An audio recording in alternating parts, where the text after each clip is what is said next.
Qaracemli adamlar hər kəsə salamlar. Bu gün illərdir gözlədiyim bayk gəlib və bu baykın pərdəsini bu gün açacağıq. Baxacağıq görə nə maçq etdi. Hamımız, hə? Getdik. Yaxşı, bu maçqetin nə olduğunu güya heç kim bilmir də, belə deyək. Güya da indi. Nə almışam səncə? Bajaj. Bajaj.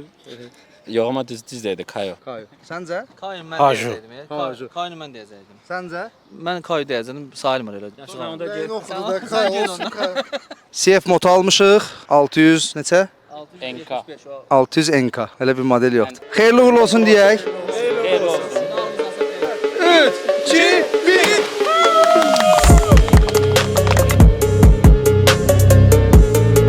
2024 0 kilometr BMW S1000 RR. Xeyirli uğurlu olsun.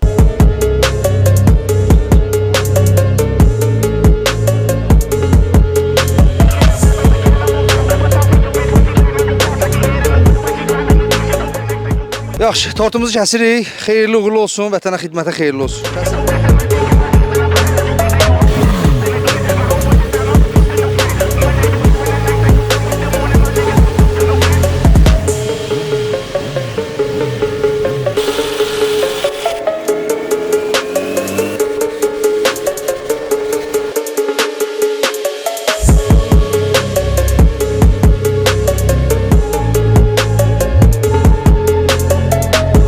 Bu videodan bu qədər. Sağ olun. Növbəti sürüş videolarda görüşmək ümidi ilə.